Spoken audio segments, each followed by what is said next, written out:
What is diversity? Diversity is defined by dictionary.com as the state or fact of being diverse. Difference, unlikeness, variety, multiformity, a point of difference.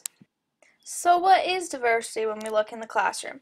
Diversity consists of multiple different things: culture, language, race, ethnicity, religion, learning styles.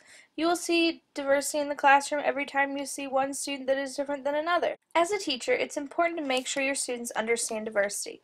Hang posters in your room featuring people from different genders, cultures, jobs, races. Have the students create a poster about themselves. Have them research and do projects on different cultures. Learn and teach your students different languages. The more you include diversity in your classroom, the more comfortable your students will be with it in their future.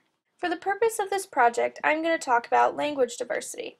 It is more than likely that you will have at least one student in your classroom that speaks a different language. Some students may speak a different language than English at home, and their parents may not be able to understand or speak English. It is important that as a teacher you understand what to do in these situations. You also need to know how to get this student to be accepted in the classroom. This is a video that I found on YouTube called White Teachers, Diverse Classrooms Preview DVD 2007.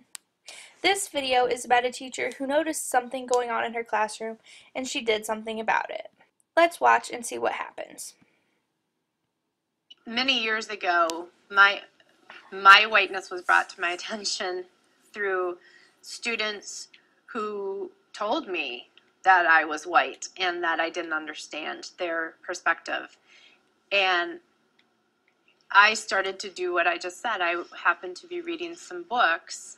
I was specifically reading Lisa Delpit's book, Other People's Children, and it talked about how culture is different for African Americans, whites, etc., and language, and how we use the power of our voice even within the classroom. And I happened to be teaching with an African American woman at the time on the same team. I said to her, I think you can say things to the students and they'll listen to you differently than if I had said the exact same words.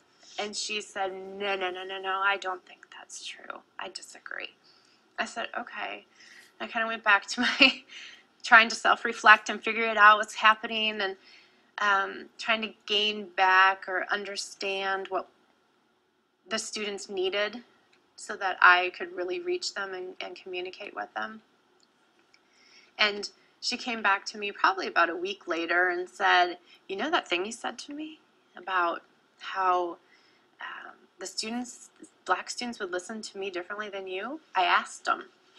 And I said, really? What'd they say? She said, it's true.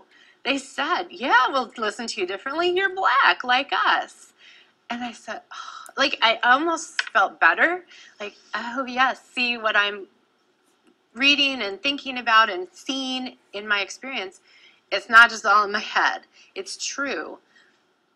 So what that actually forced me to do was look at how did she talk to the students?